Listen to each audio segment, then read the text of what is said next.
Hello, and welcome to System Mastery, the one-and-done RPG review podcast, specializing in old and out-of-print RPGs. Do you need to know if a book we found on a shelf that you can almost certainly not then go find yourself is any good? Perfect, you're in the right place. This week, we review Darkurthe the Leg Ends, an RPG I will charitably describe as having good formatting and certainly a bunch of words on a reasonable number of pages. Plus, there were absolutely no scorpions present in the binding, so it's already at around a D or a D+. We now return to our original network broadcast of System Mastery, already in progress.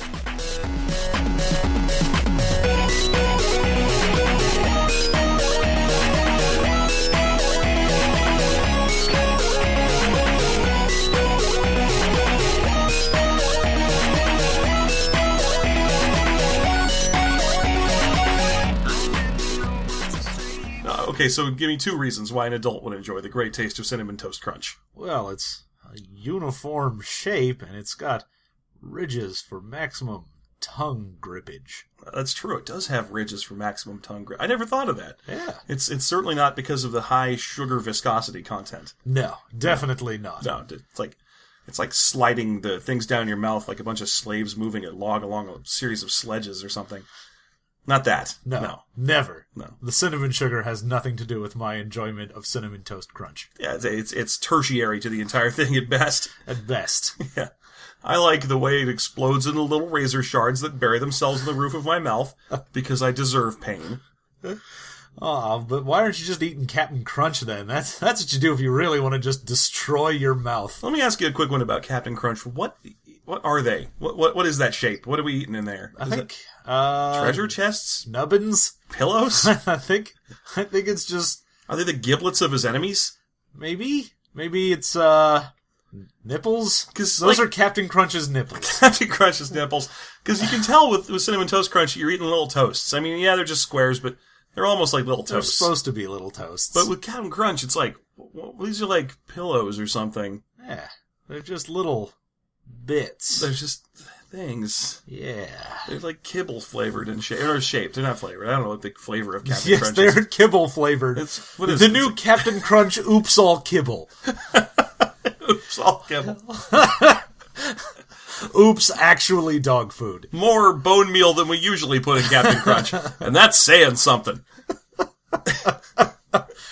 Welcome to System Mastery. My name is Jeff. This is John. Whee! And this week we are making massive diversions to avoid talking about Darkurthe Legends. Oh, Darkurthe Legends! Or, as you pronounce it if you split it up into a bunch of smaller words, Darkurthe the Leg Ends. It does. It does ends. That is where the leg ends, is at the Darkurthe. Yeah. So, I'm pretty sure I remember that from all those nursery rhymes. Yeah, and from those classes you had to go to in middle school gym. The dark core is connected to the leg ends. I just remember where the dark place is connected to at the end of the leg from those classes I had to go to in middle school while the girls went to the other class. This is a D&D. This is a book. This is definitely a 90s... This is a 90s D&D heartbreaker. Yeah, absolutely is. It's someone saying, I'm going to beat D&D by making a game that is D&D, but with a bunch of differences based on my own perception about how D&D is crappy. Wait, you can 100% tell that the guy who made this was like, alright, so I've been running D&D, but I created my own world because I think Greyhawk is some bullshit, which granted, it is. Fair enough. There's only a couple of really good campaign settings for D&D. But he was like, alright, so I've made a bunch of sweeping changes, there are all these continents and places, and they're all this and that. And dwarves are dwarves, but they're differenter dwarves. Well, it's just like every other one of these heartbreakers. He found the grit knob and he cranked it till it broke off. Because that's generally your basic person who has the inclination to write a D&D alike always is mad at how the D&D books are not verisimilitudinous enough to real life. Oh yeah, that or it's like, oh man, elves are way too not whatever I think elves should be. So either they are too dainty or not dainty enough. Right. So that's what you've got here. It's definitely a 90s. It's a soft cover. It's got some real crappy cross-hatch style art all the way throughout. Yeah. The art's definitely worth a look. Yeah, definitely look at that for the same picture appearing 5 times. It's a picture of what are they called? Anger? I think that's just a ghoul. A gull. Right. Yeah, that's a G-H-U-L, gull. Not gull. It's not a gull ducat. No, or a seagull ducat. I do see gull ducat. Seagull ducat run. Jonathan Livingston, seagull ducat. All right. Okay, so yeah, that's kind of a race of big ogre guys. Yeah, it's sort of like if orcs were bigger. Yeah, and that's basically all you got to them. The weird thing about this book is the level to which the world is realized in it. Like it's the guy. It's more campaign setting than RPG. Yeah, the general rules you still have. Pretty much the same stats. He changed a couple of the names, so you have like person instead of charisma. Yeah, and then there's 5 of them you roll for, and those are like strength, agility, person, intellect, and willpower. And then there's a 6th one that you don't roll for, and that's faith. And your faith, well, I mean, you gotta have it. Would you say that you gotta have faith? I would. I would say that you gotta have faith. Yeah. Okay, that's fair enough. Yeah. Faith. And. Actually, the book, you have to have faith because you can start as either good or evil or neutral, but if you're neutral, you're not actually neutral. Fuck you. If you do anything nice or bad, you immediately become good or evil. It's one of those worlds where faith is like a defect or a known codified thing. It's measurable. Like the people in the world can look at you and go, "Oh, you're about a faith 5, aren't you?" Yeah, no, this is definitely some Scientology. You have reached Thetan level 7 on this. Yeah, it's got a lot of that. The rest of the stats, the 5 basic stats, you roll for by rolling 2d6 plus 4. Yeah, so you get a slightly higher than average baseline of what Very your slightly stat. higher. Your average stat is an 11 instead of a 10.5. Yeah, so he just gives you one of your dice will, instead of being random, is just always a 4. Yeah. But you're still essentially doing a 3d6 line. Except you can never get an 18. And you can never get a 3, so there you go. So everyone's more normal. Everyone's in the middle. Yeah, so the highest you can get is a 16, and that tends to be, there are little breakpoints for like, if you've got a 10 to 12, you get +1, and then so on and so on. And usually it's like 16 to 19, so the best you could hope for is to start at one of those breakpoints. Don't worry about it too much, because all the races give you little bonuses and maximums and stuff as well. Let's talk a bit about the races of Darkurthe Legends. Yeah, so Darkurthe has pretty much all of your standard fantasy. So you've got your humans, and of course humans are the only ones that get divided up into the different countries and nations they're from, whereas every other race is just, I don't know, you're that race, who cares? Yeah, you've got one city, maybe. I really can't remember the exact name of the big guys. I'm going to have to look that up while we're talking. The big guys are the anguls. Angle, thank you. Yeah, so you have the gulls, and then you have their slightly smaller, more civilized anguls. And the Angle horde is definitely a concern for many people. Most of my Angles aren't very civilized. They're mostly just kind of drunk and they want to talk to me about libertarianism. I don't know if you get that too. Yeah, every time I go home for Thanksgiving and my uncle's always talking about, oh, bummer. Yeah, they corner you and they call him like, oh, bummer or something. Or something worse. Yeah, those guys. This year they were all crowing about how the Republicans took the thing. Or what. They took the thing. Yeah, they stole the Goblet of Fire. They stole the idol. Oh man, that'd make politics so much better. Oh yeah, if you got elected by your name out of a cup. Yeah. And then your only order of business during your stint as mayor is to like obtain the icon of a commoner from the nearby dungeon.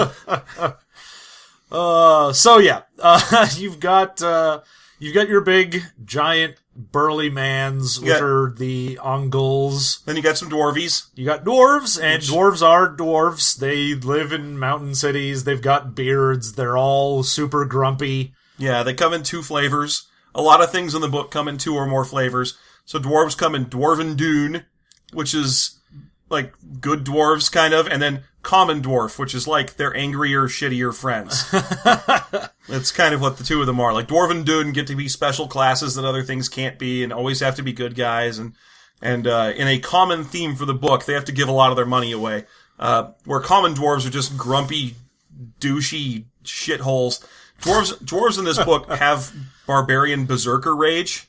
Yeah, that's where the barbarian... Because there aren't really classes in this book, but they gave some of the class ideas to certain things. Yeah, it's weird. Well, when we get to classes, this book's real weird about that. But okay. Yeah. Then there's elves, and don't you worry about it, D&D Heartbreaker fans. There's like 8 fucking kinds of elves. And of course, because he has to distance himself from that, you have the Elevari instead of just elves. Yeah, and the Druine instead of the Drow. Yeah, so good job, bro. You kind of fucked up your syllables a little, and now it's totally unique. That happens so much in this book. Oh yeah, no, everything is just, what is this? It's a dwarven dune. What about just dwarf? No, dwarven dune. What about elf? Elevari. What about ogre? Ogrist. What about Mongols? Ongols.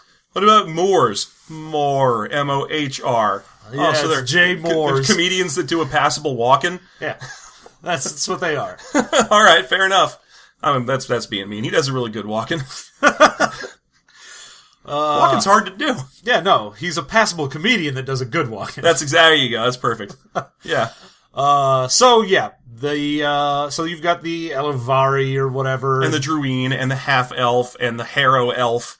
Harrow elves, by the way, are Druine that have decided to be good guys, except that the book is so mean that they can't. Oh yeah. Now, no, you can tell that the guy was like, you know what I hate? Is people who play fucking the drow, but you're a good guy. Well, if you want to be the drow that's a good guy, then you can go fuck yourself. Yeah, so basically you get elf stats, but you're way worse. One of your arms or legs is withered to the point of uselessness. You have to have a bunch of scars all over you that make it so people hate you. And you lose your elven farsight ability in exchange for the ability to see in the dark. Yep. There you go. And also you get less hit points. You get -3 life points.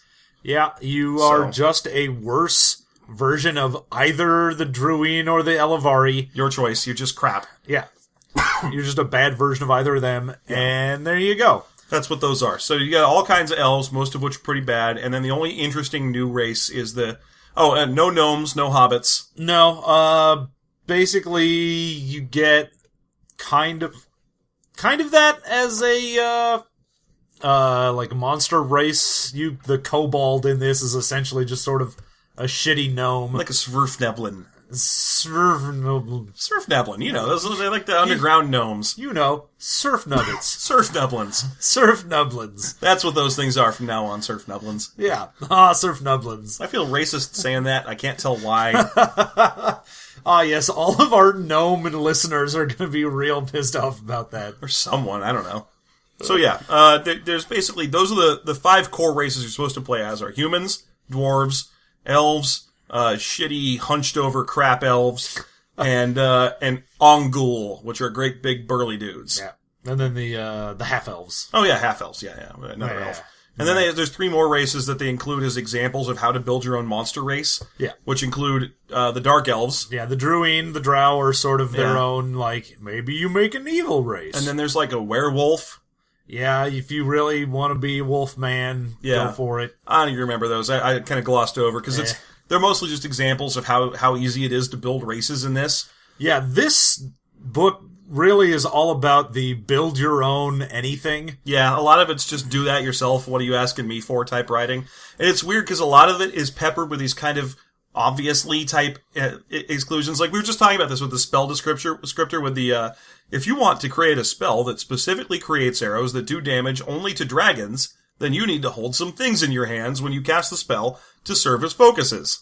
If you are holding an arrowhead, you get a +2, and if you are holding a piece of charcoal, you get a +1. That's because an arrowhead is extremely essential to the purpose of an arrow, but charcoal would only be useful for a +2 if it was currently on fire. Obviously. Like, where are you coming? What? Where is that coming from? Yeah, all of the guidelines in this are like, here's an example, and then you should take it from there. And you're like, what? What are you talking about? Like, obviously, all snakes would do this. Yeah. Wait, what? No. He just sort of went, well, look, I gave you this entire setting. What more do you want from me? Right. Come on. Yeah. Oh, and the J. Moors, let's get right into this. The human races are divided up into the type that have slaves and the types that don't. They live in various parts of the world, and I just want you to know that the ones that have slaves and are described as generally evil and have curses on them and live in the shittier parts of the world, they're all dark-skinned ones. Well, yeah, obviously. It's like the drow. Yeah. As soon as you become dark-skinned, that means you're evil. Welcome to fantasy. Like, if you're from Ilhrathi, which is like the good guy planet, then you're like from Fantasy Castletown, and you get to wear one of those hats that has chainmail coming out from the sides of it, and you have a big burly mustache, and your primary problem is obtaining mead. But if you're from Moor or whatever, then you're from a slave-owning community, and your skin is dark because of a curse that's been laid on you. And that's just the way that the book is written. Yeah, you're probably some sort of warlock. Yeah, there's a lot of that. So it's kind of Tolkienian. Yeah. In that, where it's... Isn't that it's super racist? Kind of. Oh, this was the real thing. If you're from Ilhrathi, you hail from Ilhrathi. If you're from Moor, you are aboriginal to Moor. That's the words that they use in the book. Thanks, book. Thank you for throwing aboriginal in there. We love it. You're also real niggardly. Fucking book. Okay, so the after you've gotten your stats and your race, whatever you figured out you want to do, you can go pick from the variety of different types of classes and guilds and cults and such. So you've got 3 options. You can either be an actual, like, supported racial thing. Yeah, they're called, like, racial careers. Yeah, so it's like, I'm part of the dwarf elite, or I'm part of the elf elite, or what have you. Yeah, you have, CPA accountant or NBA player. Yeah, racial classes. Yeah, yeah. Thank you. Mm-hmm. And then, if you don't want to do that, if you want something slightly more generic, you can just be part of some guild. So you're like, I'm in the Merchants Guild, or the Adventurers Party, or the Shit's Hole. There's also a section of just kind of generic career type things. So you can be like, oh, I am a living god of Ilhrathi. Yeah, which is a racial one. Or I am whatever the women one. The one where your race is women. You're one of the, like, they're the like death assassins, skulls. death masks. So yeah, death skulls are deathers. The death dealers. Yeah. The skull facers. Yeah, the dark below darkness, the shadow dark. Welcome to the dark shadow dark. I love dark shadows. But no, so there's these, like, 8 classes that you have to be a specific race to join. So there's, like, an elf paladin one, a dwarf paladin one, a half-elf warlock one, and then there's, one of them is the Death Marks, which is assassins, and their race of choice is, ladies. Yeah. Yeah. Your race is female. Yeah, your race is female, which is great, because you're fighting against men mostly. Yeah. The whole description of it is essentially, like, if you join this, it's because you hate the patriarchy and you want to bring it down. Probably you were assaulted at some point and now you take contracts to kill men. Hooray! Yeah. That's your entire class. Yeah. I mean, you're missing out on the powers they get to grow their armpit hair real long and... Anyway, no, so there's 8 classes like that. They give you a set list of powers, a set list of exact skills, and a bunch of strictures. So, like, for example, if you're a Dwarven Dune Dark Walker, I think it's Dark Walker. I think that's one of the things you become if you're a Dwarven Dune, is you eventually get to the rank. The Dwarven Dune are basically dwarves' version of Game of Thrones Watchers on the Wall. They're like super stoic, good guy dwarves that hang out in one castle all the time and defend it. Yeah, and they just hate evil so much. Yeah. So that's what those are. Every one of these racial classes, and I think there's 8, have to tithe, like, all their money all the time. Yeah, like, I think... They all start at, like, you give 90% of your earnings to your company. Yeah, the only one that I think doesn't even care about that is the you're a living god one. Oh, yeah. And that's because you just walk around to Ilhrathi being like, hey, I'm a god, you should do everything for me. And everyone goes, well, yeah, obviously, you're a god. And then God spake that you should give me a loaf of bread. Okay, here you go. Yes, get God a sourdough, Jack. No tomatoes. God hates tomatoes. So, yeah, that's a thing. So yeah, then you've got your guilds, your various generic ones. You get the generic career classes, which are things like adventurer, mercenary, performer, wizard.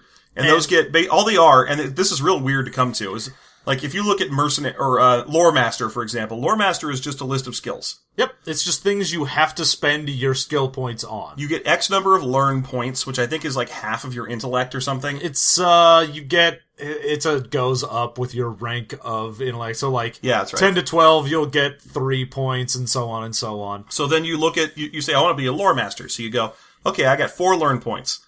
A lore master has this list of skills. You must select 4 skills from this list. Any other skills you can select after you've spent at least 4.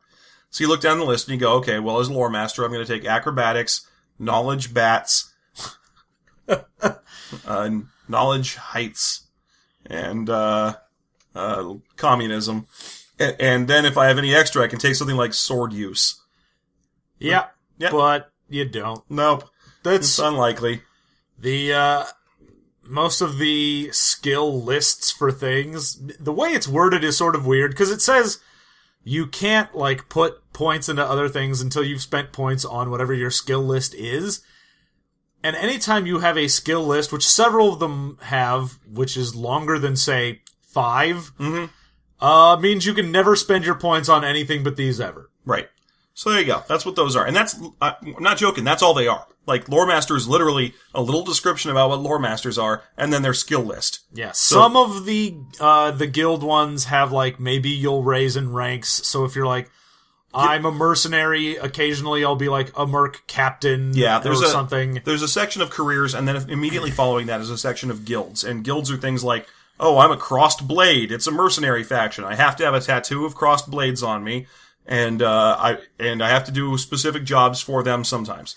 So that's the second option for character creation. The third option is to just do whatever the fuck you want. Yep, there's no restrictions. You just spend your points on whatever the fuck you want to spend your points on. You're not beholden to anyone, but you don't get any special bonuses. So you're just like, what are you? I'm a dude! So, effectively, Lore Master gives you no special bonuses. It just gives you skills you have to pick, and nothing else. There's no benefit for doing that. So there's no reason, if you're going to play most of the careers in the game, to not take that third option and just build whatever the fuck you want. Yeah, unless there is some specific weird power, because a lot of the racial ones do give you some weird racial power. Oh, they all do, yeah. So it's basically either choose a racial power, or racial class, or choose this Freeman thing, because it lets you play any one of the other careers in the book without any restrictions at all. Yeah, the only thing is you won't have a guild. So, except like, you can join whatever. one. All the guilds have rules for how people who don't start as members of them can join them, and most of their joining requirements are ask to join. Huh.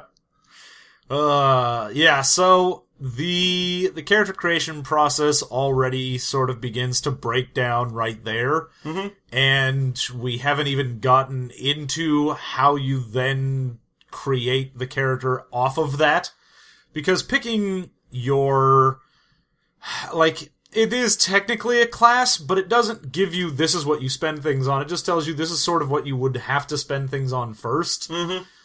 And there's no spell lists in this. No, there's a whole section on spellcasting, but it's all just, like, guidelines for creating spells. So there's a huge section of what guidelines for creating spells look like. But again, written in that sort of vague tone that implies that everything they're saying is obvious and why they even telling you. Yeah, and it's got just a billion different modifiers that they have as rules for stuff, so it's like, alright, what's the duration of the spell? What's the target of the spell? How hard is it to cast this spell? How long does the spell last? Does it do damage? Does it control things? Does it involve time? Does it involve this or that? Yeah. There's just a jillion little modifiers. There's one that I saw that was like, just on this big list of tables that makes it harder to cast spells. One of the effects was Mojo.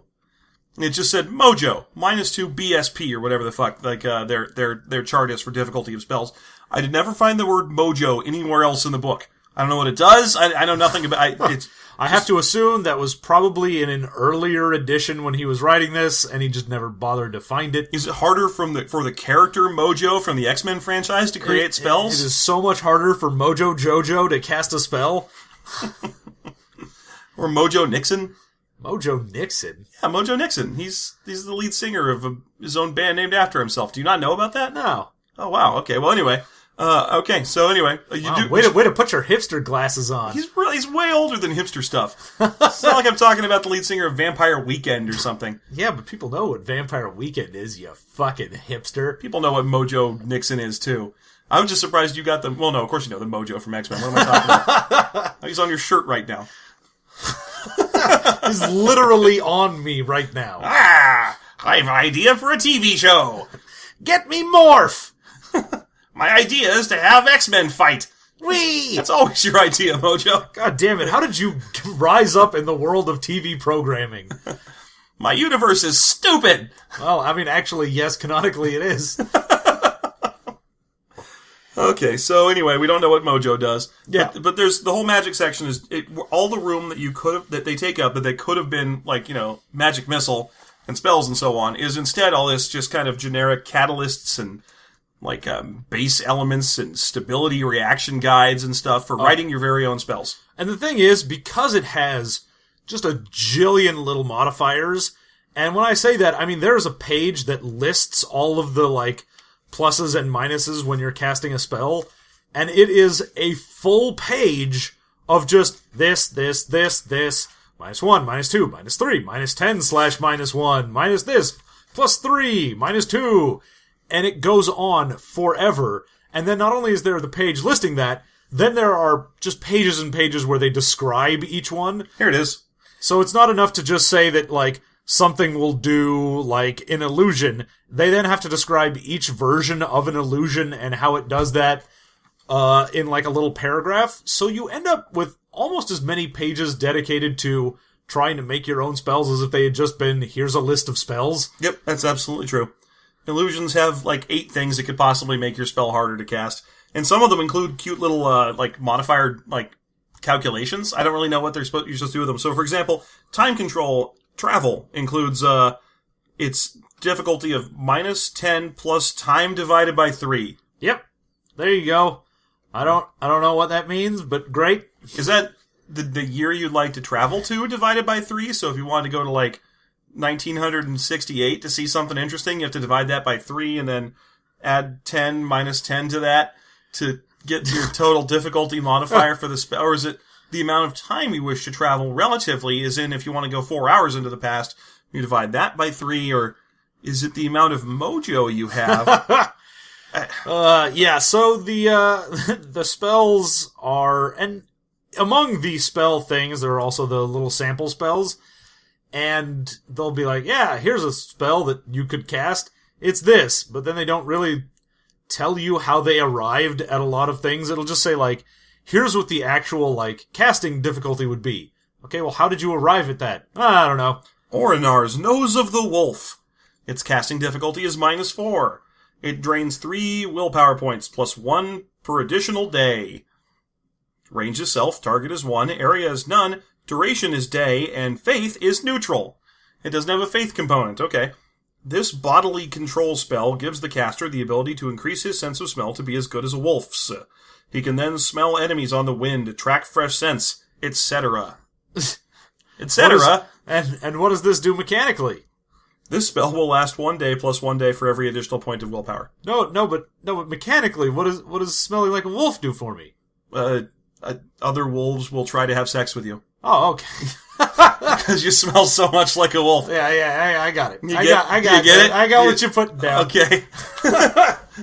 So, yeah, this book is real bad at telling you what shit does mechanically. Yeah, there's, again, when we go back to the Harrow Elves are bad elves that decide not to be bad anymore. And so, as a punishment, the god of bad elves, Mordrag, punishes them. He lashes them a bunch and ruins their face with scars, and he withers one of their body parts, a hand, a leg, an arm, or a foot.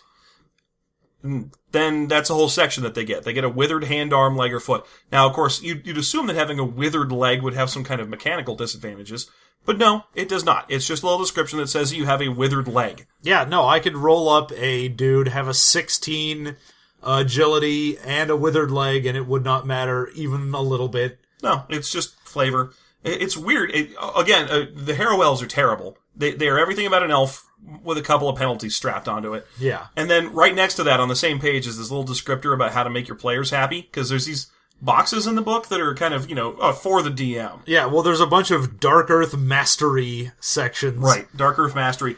And the Darkurthe Mastery sections are so friendly. No, it's so weird. All of the asides in this book are like, hey man, before you make a character, you should think up what it wants to be instead of just deciding, what powers you want. Then you'll have a better time and everyone at the table can, play a character instead of just a weapon and it'll be a good time for everyone. You'll be amazed how much more fun you have. If your players ask you something, you should never just say no. Instead, think about what it is they're asking. Come up with an alternative. That way everyone can have fun. And then you look outside the little black bordered section of how to play the game, and it's like, your character dies in 2 rounds unless anyone helps him, in which case he dies in 3 rounds. Yeah, I feel like the guy writing it knew, like, okay, yeah, I really want my players to have, a good time. I want to make a good game.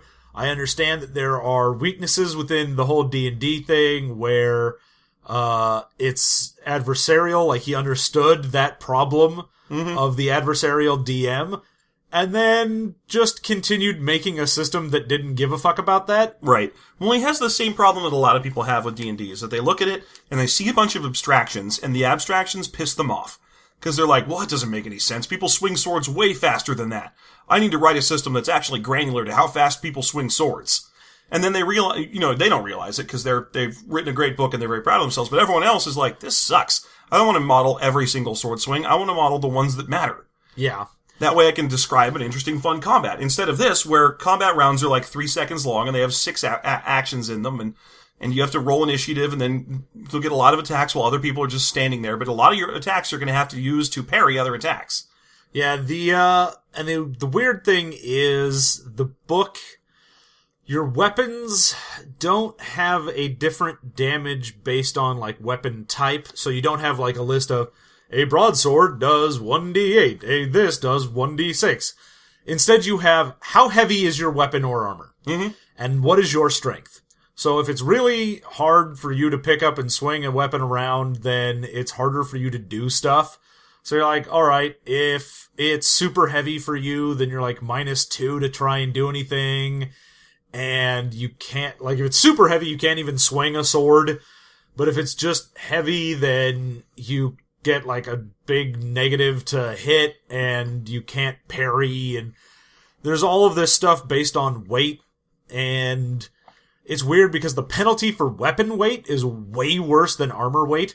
So if your weapon is super heavy, you're like, you just can't use this, fuck you. But if your armor is super heavy, it's like, your mobility is lowered. You're like, okay, but am I also ridiculously well protected? Oh yeah. So does this matter at all? No. You should just do this. Yeah, it's very unusual. There are 3 combat steps, or no, there are up to 3 potential combat steps. So if you, for example, go quite quickly, you might be able to make 3 attacks during a combat round to someone else's 1. But during that attack where they attack you once, you're probably going to want to try and parry it, so because you don't really have a static defense. You have parry and dodge chances, but you have to use your attack to use them. Yeah. It's weird. It's a weird system. It's not terrible. It's just, like I was saying before, it's one of those issues where people look at D&D and go, well, this doesn't make any sense. It's too abstract. We need to fix the problem of how fast fighters actually swing their weapons around. No, you don't. That's not what that is. It's just like how hit points don't measure exactly how much meat you can have knocked off you. It's an abstract for when you fall down, and a combat round is an abstraction for how much you want to spend time describing jumping on furniture and whipping swords towards chandeliers. Yeah, the system is, I mean, it's your standard roll a d20, add your modifiers. Yes. The main problem I've seen with most of it is, and it's not terrible. I mean, again, you're coming from a basic roll a d20, you've got a few modifiers. So, because he's cribbing heavily from established material, it's not exactly like you're gonna fuck it up terribly. The only big issues I've seen is it gets real difficult to hit things depending on what's going on. Absolutely, yeah. And you're going to have a lot of flailing fights. A lot of too many modifiers in that makes you feel like your character's kind of a wuss. Because, you get all these kind of, it's slightly windy, you're standing in an incline, there's a boat near you. Your sword's kind of heavy, yeah. Your arm hurts, you're hungry. A horse neighed. That's the kind of thing where, you don't play D&D to play as a shit peasant that cannot pick up a sword. You want to play as a cool hero who's running around and killing dragons and stuff. Which is always the problem with the verisimilitude crowd, is they're like, oh, but a real person. I'm like, you're not playing a real person. Shut the fuck up. Exactly. So that's, you can just gloss over all these dumb penalties. Your character should be pretty adept at standing on a boat and a horse can neigh nearby and he will be okay with it. Yeah. If he had a heavy breakfast, he shouldn't be weighed down by it. Yeah. So anyway, there's a lot of that in here. And it's the same sort of thing with, we already kind of talked about the spells to death, but creating a spell, there are so many penalties for what you're doing that unless you have invested all of your points forever into because spellcasting isn't a thing you get by being a wizard class. It's a skill. Yeah, you can pick it up. So I put points into cast spell, and now I have points in that I can use to create my own spells, because unless someone just gives me a scroll of cast some spell, all spells are made by the caster. Right. It's vaguely Vancian beyond that. You have spell memorization and a spell book that contains spells you can memorize. And then you've got your mix of willpower points, so you don't run out of spells as soon as you cast them, but you can still only know X amount of spells. Yeah, so it's a mix of... It's sort of a sorcerer-ish. It's a mix. It's spell points, and it's like a Rift's wizard. It's a mix between spells you know that day from your book, and then the amount of times you can cast them, which is based on a PowerPoint system. Yeah. But then, if you look at I want to cast a spell, it's like, alright, even just a basic spell of... Alright, I want to cast a fireball. Smell like a wolf. No, just like a standard fireball that does like D6s of damage. It's got a decent range, and it doesn't take super long to cast. It's already looking at like, oh, you've got like a minus 15 to learn this. Alright, so what is the general bonus I would have? Oh, you're probably at like a plus 4 or 5. So roll a d20, minus 11. And see if you get a 14 or above. Wait, what? Yeah, that's kind of where it's at. Yeah, it's so horrible trying to do anything that isn't just basic combat. This isn't the first time that we've discussed this exact problem in role-playing games before. Yeah. If you make stuff too hard and flaily, then your players are going to lose investment in the game. Well, it just means that a lot of the time, they're all going to go down the path of least resistance. Mm-hmm. Because if you're looking at the D&D system, you go, oh man, wizards are way too powerful, they get to just do whatever. Here's a, point-buy system so that wizards have to go through all of these hoops and shenanigans and then make your own spells. And if you're trying to make a spell that's ridiculously powerful, then the gating mechanic is you probably won't be able to learn it. And you're like, okay, great. But that means anyone who looks at the book and goes, alright, I could put 4 points into sword mastery and get a plus 4 to hit a guy with a sword. Or I could put 4 points into casting spells and sit around with my thumb up my ass not being able to do anything. Yeah. I guess I'll swing a sword. I mean, granted, that giant table of things you can do with spells would imply that you can basically do anything a wizard's spell could do from D&D. But the difficulty of learning them is, prohibitive. Oh, yeah. So learning something like, I'm going to learn, time stop. What's that? Oh, you're minus, 30 to learn this. You'd have to be playing this game for years and years before you had the chance to. And the problem is, it has that, learning time mechanic where you're like, alright, you've spent 6 months and 7,000 gold pieces. Make a d20 roll. Oh, you rolled low. All of that is gone. You did nothing. Yeah, that's always a problem. So, okay, there's a few more things I really want to talk about in this. One of them is faith scores and the alignment system of the game. Yeah, so you've got faith and sort of an alignment based on faith, or faith based on alignment. Something. Basically. So there's no lawful, but everything else from D&D is there. So you've got good, evil, chaotic, and neutral. But you don't have the grid, so it's just you're good, or you're evil, or you're chaotic, or you're neutral. The book makes a big deal of pointing out you can play a neutral character in this game, and then immediately subverts that by making it so if you do anything, it will move you towards good or evil. Yeah, so no matter what you do, if you do something selfless, you're gonna immediately become good. If you're a huge dickwad, you're evil. And if you do something selfish, you're chaotic. Which, again, chaotic does not mean selfish. Yeah, they have chaotic in here as selfish. You only do things out of your own self-interest. That's not what chaotic means. That is selfish. Yeah. No, it's like, oh, well, you'd be just as likely to do something good as something evil if it would benefit you. And like, well, that's not chaos. That's being self-interested. Yeah, if it does something to benefit you. If it doesn't do something to benefit you, then it's truly chaotic, but it's also kind of nihilist. It's just sort of, what are you doing? I don't know, whatever. At that point, you don't have a playable character. Yeah, which is basically what the old D&D chaotic alignment of, what are you, chaotic edition, neutral? I'm a huge dickbag. Second edition ruined chaotic neutral for everyone forever. That's what it did, because it had that stupid description, only in second edition, that was like, this character is as likely to jump off a bridge as cross it. It's like, don't say that. Why would you say, now every player ever is going to want to play that so they can play the Monkey Cheese character. Oh yeah, here's Monkey Cheese the ninja. He is going to do whatever he wants. He's going to jump out and go woogity boogity, and then he's going to take his pants off, and then maybe he'll throw a ninja star at a friend. Yeah, that's it. By third edition, they realized that, and they corrected it to be chaotic neutral is roughly selfish and self-interested and vaguely unpredictable in terms of combat style. Yay. But second edition is what's stuck in everyone's head. Chaotic neutral is the fun alignment because it means you just get to do whatever and steal your friend's stuff. Yep.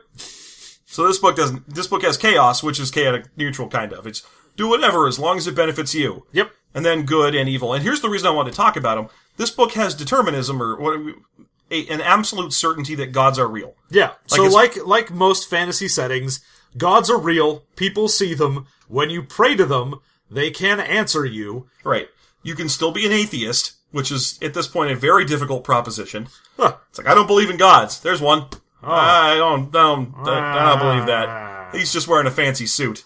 But there's also absolute values to the religion. If you worship Yunume or you're good, you go to heaven. If you're evil, you go to hell. You know this. It's not like real world where you got to have some faith and kind of I believe I'll go to heaven when I die, or I believe you'll go to hell when you die. No, it is straight up, you go to the paradisical plane or the underdark. Yeah. With that kind of absolute known value, how does a good-evil dichotomy religion work? How do you go like, well, I'm evil because what I want to do is spend eternity being tormented by demons? Yeah, I mean, at least in D&D, you still sort of had that with the planes. You're like, yeah, if you're a good guy, you go to some nice plane. If you're a bad guy, you turn into a fucking demon and go into a blood war. Yeah, but at least you get to go into a blood war. I mean, that's a thing. That's a thing you can do. You can be like, well, I'm evil, so of course my goal in life is to become a demon and fuck up other demons and maybe even get to mess with humans at some point. That's kind of what I want. In this, it's, oh no, you're upside down in a pit of shit and, there's spikes on your feet. Yeah, the end. Like, wow, it just doesn't make any sense. No, well, most settings where they end up deciding, yes, there is gods that are known, and there are, like, the afterlives that are known, you always go, why would anyone worship the bad guy? And it happens in any fantasy setting, too, where you're like, oh, yeah, there's some evil god, and everyone knows he wants to undo creation and make everyone into little shitballs, and you're like, why does he have a cult? Right. What guy is like, hey, you should worship this dude that hates you and wants to murder you? Yeah, like, you are a means to an end. I don't get... I picture gods in fantasy settings as being like job fairs.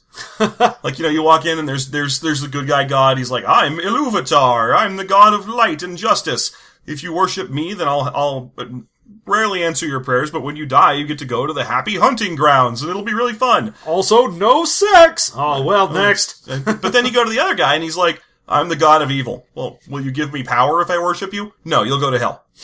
I'm like, oh, well, I don't want to go to hell. Too bad. That's what happens. I'm not even lying about it. You will go to hell and die, and it will be terrible, and you'll get raped to death forever. Great. Okay, well, what are the benefits? Oh, there aren't any. I'm an evil god. I'm evil. If you're evil, you automatically are also evil like me, and when you die, it's terrible. Yep. Which means that basically everyone on the planet should be doing their goddamnedest to be good at all times. Yeah. I mean, this is like the Santa principle taken to the logical conclusion. Yeah. You need to be good for goodness sake. It's funny because I picture deeply religious people listening to us right now and being like, well, that's the way it is, stupid! Okay, so, the other thing I really wanted to talk about before I ran out of time is this book's monsters. Yeah. It's got a little bestiary section in the back, and it's a good one. I'm going to give it this. These people knew they were only going to get one book out. Yeah, and while we're talking about the faith, in the monster section, it also has the gods deity section, which is my least favorite thing as well. From there is Yunume or whatever, the god of good, Yunume is the god of good. Yeah, and all of the other gods and deities and whatnot are like, he or she presides over Ma and has X level of power, and maybe they can be dealt with, and maybe you can get some sort of favor from them. And then Yunume is like, this god is pure energy being of all good and power and cannot be stopped and makes other gods look like little bitty babies and can do whatever it wants and only helps good people to maintain balance. You're like, okay, fine. Then why aren't you a neutral god if all you care about is balance? Because if you're ridiculously all-powerful, and it says that you are, you could just go, alright, I kill all the evil gods. No more evil gods. Yeah, except he doesn't do that because he's obsessed with balance like a neutral god would be. It's a little janky. Also, it's very much like, I really wanted to shove the Judeo-Christian god into here, but I couldn't find a place for him. Oh, he does, because there's all these pictures of Middle Ages monks praying in the book and stuff. Oh, yeah. The art style of the book is basically Ren Fair plus dwarf. There's a lot of... So Ren Fair? Yeah, well, except that, it downplays the fantasy in exchange for that kind of realism of what the Middle Ages look like. There's a lot of people wearing that tunic with a flag on it, or that cone metal helmet with the chain mail coming out the sides. Yeah. All that stuff that makes armor from the Middle Ages look stupid. The stuff that when they draw D&D characters nowadays, they don't give them that because it looks dumb. Yeah, they're like, hey, what doesn't look good is armor that was used. Yeah, or tunics. Tunics don't look good on people.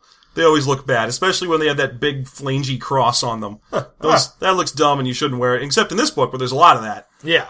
Okay, so what I wanted to talk about, and we'll start this by mentioning one of the worst monsters that was ever in Dungeons & Dragons is the Rot Grub. If you don't know what the Rot Grub is, here's the general rundown. The Rot Grub is a first edition monster. I think it shows up in other books as well, of course.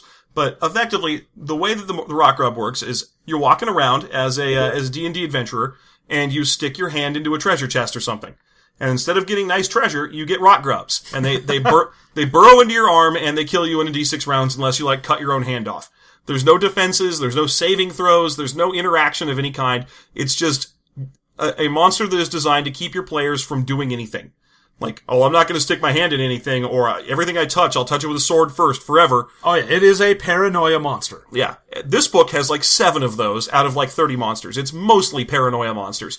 So there's 2 kinds of horrible, horrible death worms that don't attack you. They just immediately start killing you. Yeah, they just burrow into you, and they both have ways to either surprise attack you or just ignore your armor. Right, so one of them is the screw worm, which is rad. So screw worms just live underground. They're immediately under your feet all the time, and they can burrow right through your boots, don't even worry about it. Yep. And then when they do, they burrow into your flesh and go through your bones and then grow to the size of a basketball in your stomach before exploding you. Yep. And can you see them? No, they're underground. So what do? Oh, you have to stay on stones all the time in this game, because if you don't stay on stones, then screw worms. Then the ground is hot lava and you can't step on it. Meanwhile, there's another kind of worm called the ethereal worm, which is like the 2-foot-long worm that can just phase in and out of existence. And so it uses that, because it also wants to burrow into you and explode, to just phase right through your armor. Yep. Phases through any defense you have, and then just burrows There's into no defenses, it doesn't make an attack roll, it's just, there's worms over there. Now you are dying. Okay, and then how can I get them out? Surgery. Oh, so when you burrow in, do they just phase out of existence? Oh yeah, definitely. They stay there until you leave, and then they come back. Yeah, so, again, this is a system where you've got, does someone have a surgery skill? Sure, why not? What happens then? He cuts you open, and then the worm just phases, and then they're left looking at it going, alright, well, you're gonna bleed out because this is the fucking Middle Ages and I have no idea what I'm doing. I'm basically a butcher. Yeah, and then just to finish it off, there is a cloud of bugs that devours your flesh. No attack rolls. It's just, are there bugs near you? You're taking massive, insane amounts of damage that strips all the flesh off you. What do you do about it? I guess if you create a spell that blows them up, but believe me, it doesn't show how you do damage to them. It doesn't say anything about them other than how their attack works. So any kind of mass dispersal bug spray spell is entirely between a gentleman's agreement between you and the game master. Yeah, much like everything else in the game, it is I don't know, you figure it out. Yeah, There's also a spider that bites you and turns the part of you it bites to crystals. And no reason for that? No It doesn't reason? say the spider eats crystals or, like, lays eggs in crystals. It just, what does it do? Well, it bites you and turns your skin to crystal. For what reason? Meh. How long does it last? Meh. All these things. There's nothing. It doesn't tell you how long it lasts. It doesn't tell you if there's a cure for it. It doesn't tell you why the spider does it. It just tells you there's a thumbnail-sized spider that bites you and turns your hand to crystal. Hooray. And also it says this is almost always a surprise attack because the spider is small and unassuming. Yeah. Good. Good. I'm glad to hear that the most dangerous monsters in this game are all little bugs. Yeah, it's super weird to me because the monster section of this isn't super long. Like, he didn't pack this full of, like, hundreds of things. There's, what, like 40, maybe? Yes, 35 maybe? to 40 monsters, yeah. Yeah, and so when you look at it and you go, you dedicated this much page space to just random bugs and worms that kill you? Right. Like, there's just clouds of bugs and little spiders and worms and things that live in rivers that will snag you and pull you into rivers. So basically, most of the monsters in the book are like, don't go anywhere. Like, if you do, stay on stones, don't go near rivers, don't put your hands in anything, always wear big metal gloves. oh yeah, no, the fucking ogres or the ogrists. Ogrists. The ogrists are probably the least of your worries if you're out adventuring, because you're like, oh, what is that? Oh, it's a giant dude with a club. Oh, sweet Christ, thank you. It's not just something that will murder me immediately. You mean he actually has to roll an attack to do any damage to me? He doesn't just blow my stomach up? That's great. Yeah, I am so happy to see him. Yeah, it's just weird. Like, basically, you should never use any kind of monster like that in your game. It's just a fuck you to your players, it's just forcing paranoia out of them, and there's no interaction, and it's not heroic. No, there is no heroics that go on with, we managed to kill the swarm of bugs. I feel like a big man now because I have a can of Raid. Right, so anyway, there's a lot of that in there. Yep. John. Yep. What's your favorite thing about Darkurthe Legends? Darkurthe Legends, probably the Darkurthe Mastery sidelines. Yeah. Like we said, they're super nice and helpful. If all you did was go through, ignore everything else, and look for the black boxes that say Darkurthe Mastery, then it's actually somewhat decent advice.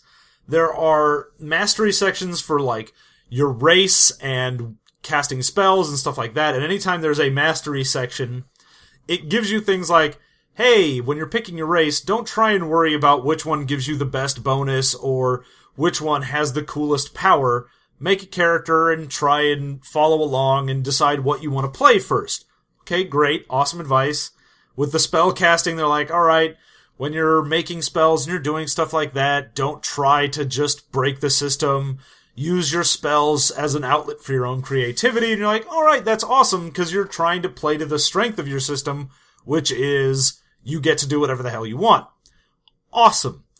As you look through the skill list, don't pay attention only to the magic, combat, and adventuring skills. Sure, everyone wants to load up their character with useful talents that will help them kill the monster and find the treasure, but there are many other skills, such as armor, poet, haggling, or brewing, that are just as useful, especially in a city setting. That sounds like someone trying to apologize for a tiny penis. If you take a chance on one of these other skills, you may find that they can be as fun and worthwhile as the basic adventuring type skills. Of course, that's in the confines of that little box. Outside the confines of that little box, you'll immediately encounter that they force you to take armor, poet, brewing, and haggling over the sword spell skill. So don't even worry about whether or not you can. Oh, yeah. No, if you're playing in some guild or some whatever, they're like, oh, yeah, well, you have to take points into pottery because you're part of this thing. Yeah. Which, again, why most people would probably just end up being the, I belong to no guild or class, I'm just going to take points, because then I get to put all of my points into beating the shit out of things, or... Which will never save you from crystal spiders, but whatever. No. Yeah. So, what would you say is your least favorite thing?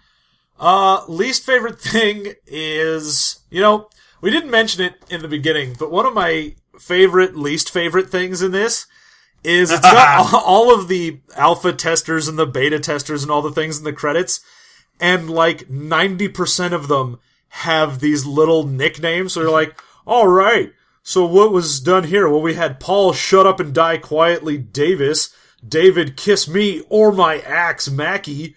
Graham, where the explosives thorn burn. Nick, food, give me food, boil. Ugh. Dave, I want to be a troll bunder.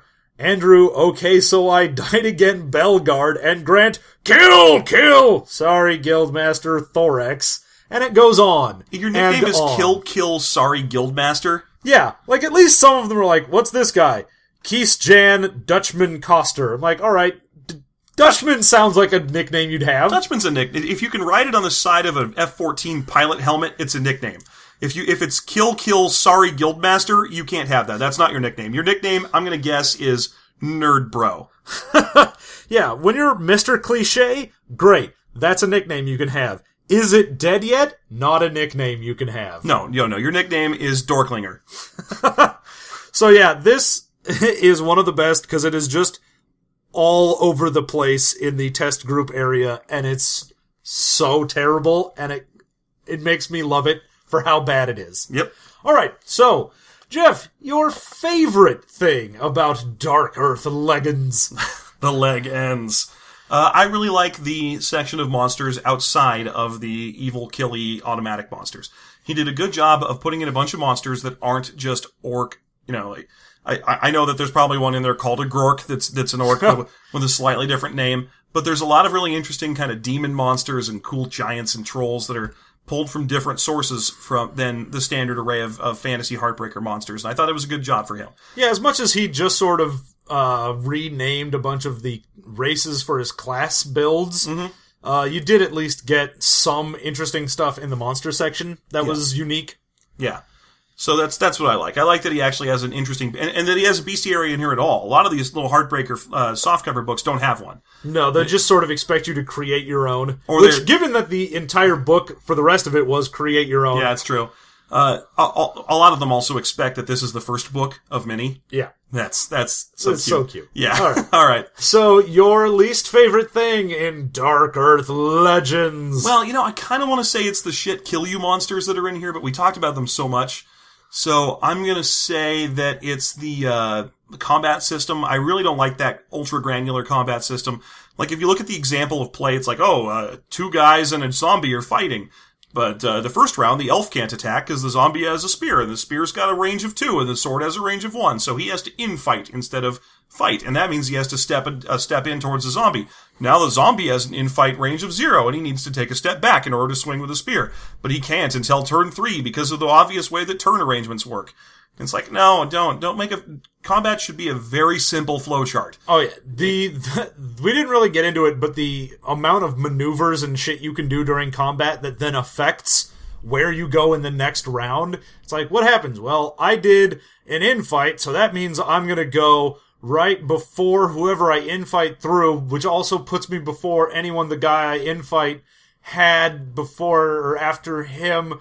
So if I want to go all the way to the top of the initiative, I just infight whoever was at the top of the initiative, and that puts me at the top. Yes. And then there's moves where you're like, I do a thing, and I trip a guy, and then he goes to the bottom of the initiative. But if someone else trips a guy, then he goes to the bottom, which is the bottom of that bottom, so he's before the other guy. The other guy, oh god. Yeah, it goes on like that. There's the combat system's a little clunky. I mean, it should be simple because it's just roll a d20 and add your skill and check against the defense value. But all the maneuvers you can make and all the initiative steps that exist make it a little too complicated. Yeah, mostly the initiative order and the amount of maneuvers you can do make it so bookkeepy. Also, because of the fact that you can shove people down the initiative chart, it's very easy in this game to build a model of just stun-locking monsters. Yeah. Which is why you have to have all these worms that instantly kill you no matter what, is because when you go up against an ogre, you can be like, I trip him. He goes to the bottom of the initiative step. What's the next thing I'm going to do? Trip him, so he stays at the bottom of the initiative step. Like, forever. He's never going to get a swing. Yeah, the main issue being when you do the infight and whatnot, and you change your order, and you change someone else's order, and you do all that, eventually people are just going to forget what the fuck is going on and stop caring. And just go in turn order. Just be like, look, this is the order, just do it. Yeah, that's what happens with the other one that's got an overcomplicated system, which is, System Mastery House favorite 4th edition D&D, has too janky of a combat initiative system. It just does. There's too many interrupts and stuff and things that move you around the order, so it's easy to get lost. Yeah. once you get too lost in the initiative system, people just stop paying attention to it. But Yeah. this has Way worse. way too many maneuvers that only care about the initiative system. So as soon as you ignore that, you also ignore like 80% of the shit that you would be doing. Yeah. So would you play Darkurthe Legends? I couldn't. No. Because I would just try and make spellcasters useful, and they wouldn't be, and it would make me sad. Yeah, I could see you kind of diving into that system, because it's there, and it's a whole bunch of rules. Oh yeah, because your only options are, I'm going to be a sword swingy dude, or I'm going to be a spellcaster, essentially. Or you could be a living god, or... Well, yeah, but a living god is just, you're a spellcaster, and you still have to make up your own spells. Right. The Death Mask is one of my least favorites in terms of the obvious Oh, but classes. as a class, you get a poison kiss. Yeah, you get a poison kiss. You also get an eye gouge attack. But it's funny because a lot of their abilities are just attacks that don't do anything unless you crit. Like it's like I'd like to pull that guy's eyes out. All right, make an attack roll against him. What happens? Did you crit? No. Okay, do normal damage. Did you crit? Yes. Okay, you pull his eye out. Oh, Yeah. So it's like great. A 1 in 20 chance for something to happen on my fun attack. Fun. And I had to declare it. Yep. Ugh. Anyway, so you wouldn't play this? No, Okay. I really couldn't. I mean, given that it's just sort of a kind of shittier version of D&D, I would just not... There's nothing in here that's unique enough or compelling enough to make me want to play it. Yeah, that's exactly what I would say. So, in response... Well, go ahead. Yeah, I mean, would you? Because, no, you wouldn't. No. And that's exactly why. There's nothing about this game that's different from any other game. He changed some of the names around, he erased some letters here and there, and he replaced the spell system with a choose-your-own-adventure block of build-your-own-spells, damn it. And it's written by a couple people. Yeah. But yeah, I mean, there's better games, there's no reason to play this. There's nothing about it that calls out for it to be played. No. Even the setting, which seems to be what they're selling this on, is we've got a really cool setting that we built. It's all these interesting city-states with all kinds of politics. It makes the world feel small, because it's like there's 7 cities, and each one of them has one group of people living in it, and they all can get to each other. So it feels like it's a little tiny world that's not that compelling. Every city's got kind of an obvious real-world parallel. Yeah. I just wouldn't play it. So, No. there you go. I think we're done. It's a universal meh Yep. on Darkurthe Legends. Okay. Surprise. Who could have guessed? There you go. So, thanks very much for listening. This has been System Mastery. Sorry that we had kind of a dud this week, but don't worry, because in 2 weeks, we're not only going to have a real exciting one for you, but we're going to have a guest in the room. So, that's going to make it a lot more interesting. So tune in 2 weeks. In the meantime, check us out at systemmasterypodcast.com or System Mastery on Gmail, Twitter, Facebook, or just leave comments below if you want to tell us about how wrong we were about this boring book. Please feel free to upvote us on iTunes and Stitcher, because we could really use the upvotes to make us more visible to other people so we can get more listeners. That's what we want, is lots and lots of people listening to our boring rambling. Yes, and then soon we'll have enough listeners to take over the world. Fooled again by the atomic weight of gold. All right, so, good night.